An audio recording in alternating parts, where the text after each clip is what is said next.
Assalamualaikum warahmatullahi wabarakatuh. Apa kabarnya anak-anak semuanya? Semoga kalian selalu diberikan kesehatan oleh Allah Subhanahu wa Ta'ala. Amin. Nah, kali ini kita masuk di pembelajaran 5, tema 2C, subtema 4, tugasku dalam kehidupan sosial. Sebelum kita belajar, kita akan membaca doa dulu ya. Pertama, kita baca doa, kita baca surat Al-Fatihah. Yang kedua, kita baca doa supaya kita dipermudahkan seluruh urusan. Dan yang ketiga, kita baca doa sebelum belajar. Kita mulai ya. Berdoa dimulai. Berdoa selesai.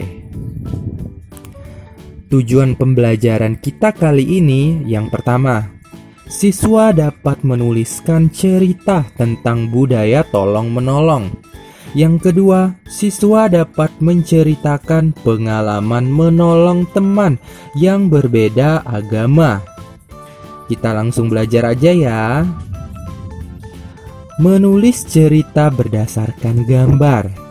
Nah, ini ada sebuah gambar nih, ya. Kemudian kita harus menulis ceritanya sesuai dengan gambar di sini. Di sini ada keluarga ya, di sini ada keluarga yang sedang berkumpul. Sepertinya ada suatu acara nih di sini. Kita tuliskan ya ceritanya. Nah, contohnya seperti ini ya. Kita menuliskan cerita berdasarkan gambar ini. Contohnya seperti ini. Ini ceritanya sudah Pak Imron buat ya. Ini ceritanya menceritakan gambar yang ada di samping ini ya. Yuk, kita baca sama-sama. Paman Nina baru saja pindah ke rumah baru. Paman Nina mengadakan acara syukuran.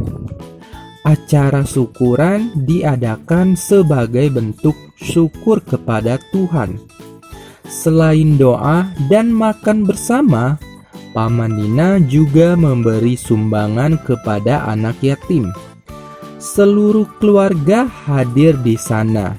Ada kakek dan nenek, ada juga keluarga paman dan bibi. Suasana menjadi ramai. Nina merasa senang sekali. Nina dapat bertemu dengan sepupu-sepupunya. Nah, di sini Pak Imron membuat suatu cerita dari gambar ini ya. Jadi boleh kalian karang sendiri berdasarkan imajinasi kalian sendiri ya. Nah, kalau kalian belum paham nih cara menulis cerita berdasarkan gambar, ada lagi nih contoh yang kedua. Nah, lihat nih. Di sini ada gambar Nina ya, sebut saja ini Nina dan sepupu-sepupunya. Tadi kan Nina dan sepupunya sedang berkumpul karena ada acara syukuran. Kemudian setelah itu Nina dan sepupunya ini bermain nih di halaman rumah dan kita harus membuat ceritanya ya.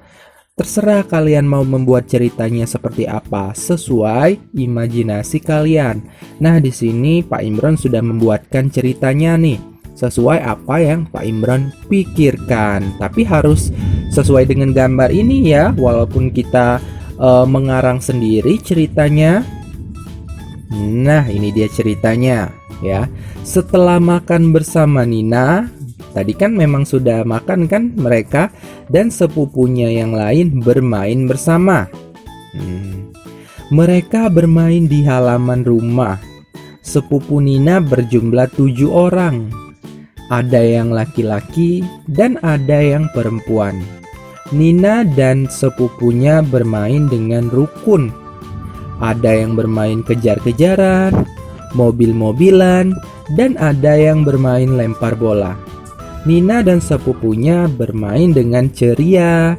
Nah, ini adalah karangan cerita yang Pak Imron buat ya, dengan melihat gambar ini ya. Pertama, lihat di sini.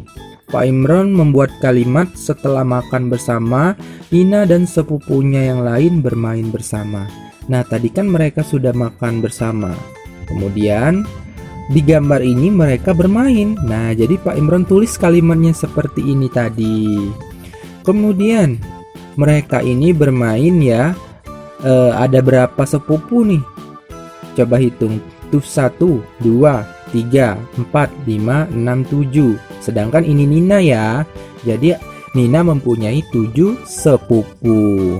Nah, kemudian sepupunya itu anak laki-laki aja atau anak perempuan aja? Nah, ada anak laki-laki ya, dan ada anak perempuan. Nah, boleh dijelaskan itu di dalam suatu cerita ya, yang kalian buat. Jadi, ada yang laki-laki dan ada yang perempuan. Nina dan sepupunya bermain dengan rukun ya. Ada yang bermain kejar-kejaran, lihat nih main kejar-kejaran. Ada yang bermain mobil-mobilan. Nah, ini bermain mobil-mobilan. Dan ada yang bermain lempar bola. Nah, ini lagi main lempar bola nih. Ya, Nina dan sepupunya bermain dengan ceria. Nah, seperti itu ya. Contoh menulis cerita berdasarkan gambar yang kita lihat. Sesuai imajinasi kalian aja ya. Tapi harus ini juga dilihat gambarnya ya, walaupun kalian mengarang ceritanya. Nah, sekarang kita akan belajar tentang anggota keluarga. Nah, kita baca dulu nih di atasnya. Di rumah paman ramai sekali. Semua saudara berkumpul di ruang tamu. Ada kakek dan nenek. Ada kakek dan nenek. Ada paman Didi, adik dari ayah Nina. Paman Didi mempunyai anak perempuan bernama Lita. Lita masih berumur 3 tahun. Ada juga Wita dan Kak Bagas. Mereka adalah anak dari Bibi Nilam. Bibi Nilam adalah kakak dari ayah Nina. Wita dan Nina seumuran, sedangkan Kak Bagas sudah duduk di kelas 2 SMP. Nah, ini adalah suatu cerita tentang menjelaskan anggota keluarganya.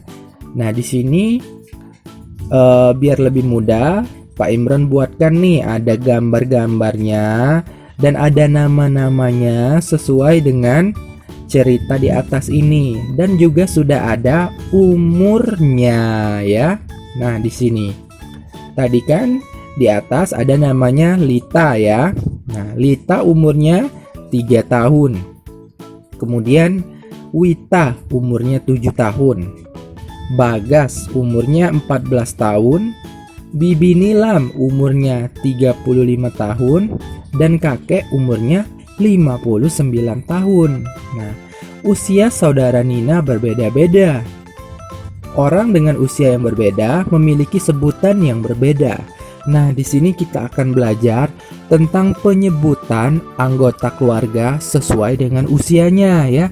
Jadi kategori di dalam anggota keluarga itu ada yang namanya anak-anak ya, dan ada rentang umurnya ya.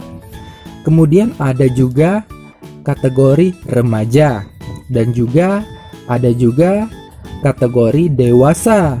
Nah, sekarang kita akan belajar nih. Yang disebut dengan anak-anak itu biasanya umur berapa aja sih? Nah, ini umur 1 sampai 12 tahun. Jadi kalau umur 1 sampai 12 tahun itu disebut dengan anak-anak. Nah, kalau misalkan remaja itu biasanya umur berapa? Remaja itu ya biasanya rentang umur 12 sampai 17 tahun. Jadi kalau misalkan usia sudah mencapai 12 sampai 17 tahun, maka itu disebut dengan remaja. Nah, kalau misalkan orang dewasa itu adalah orang yang sudah umurnya lebih dari 18 tahun. Nah, seperti kalian nih, kalian itu kategorinya apa coba? Umur kalian berapa? Umur kalian pasti kalau nggak 6 tahun, 7 tahun, atau mungkin ada yang 8 tahun. Nah, itu masih dalam kategori anak-anak ya. Lihat nih rentang umurnya 1 sampai 12 tahun. Sekarang kita akan ada contoh soal sedikit nih di sini. Di sini kan kita sudah membaca nih ada nama-nama dan umurnya. Ada Lita, Wita, Bagas, Bibi Nilam, dan kakek. Sekarang kita akan mengelompokkan nama-nama ini sesuai kategorinya ya. Kategori anak-anak. Kita lihat nih, di sini kategori anak-anak siapa aja sih? Lihat umurnya. Kategori anak-anak tadi kan umurnya rentang 1 sampai 12 tahun. Mana nih umur yang rentang 1 sampai 12 tahun? Apakah Bibi Nilam? Tidak ya, kan 35 tahun. Ini sudah lewat. Apakah Bagas? Tidak ya, karena umurnya 14 tahun nih. Apakah kakek? Tidak juga ya, karena umurnya 59 tahun. Nah, yang benar adalah Lita yang umurnya 3 tahun dan Wita yang umurnya 7 tahun. Nah, Lita dan Wita itu disebut dengan anak-anak ya, kita tulis di sini. Karena umurnya kurang dari 12 tahun nih. Lita aja 3 tahun umurnya. Wita 7 tahun. Kemudian kategori remaja. Kita lihat gambar ini dan namanya. Kira-kira siapa sih yang dikategorikan remaja? Apakah Bibi Nilam termasuk kategori remaja? Lihat umur Bibi Nilam. Umur Bibi Nilam 35 tahun. Sedangkan di sini lihat usia yang dikategorikan remaja adalah 12 sampai 17 tahun. Jadi Bibi Nilam ini tidak termasuk ke dalam kategori remaja. Kalau kakek umurnya 59 tahun, apakah ini termasuk ke dalam kategori remaja? Tidak ya. Karena umur kakek sudah lewat nih. Sudah lewat 17 tahun. Padahal di sini sudah dituliskan kalau kategori remaja itu umurnya 12 sampai 17 tahun. Jadi siapa yang dikategorikan remaja di sini? Bagas, umurnya 14 tahun ya. Lihat nih, 12 sampai 17. Berarti 14 ini sama termasuk ke dalam kategori remaja. Kita tulis namanya Bagas. Kemudian kategori dewasa. Kategori dewasa ini siapa?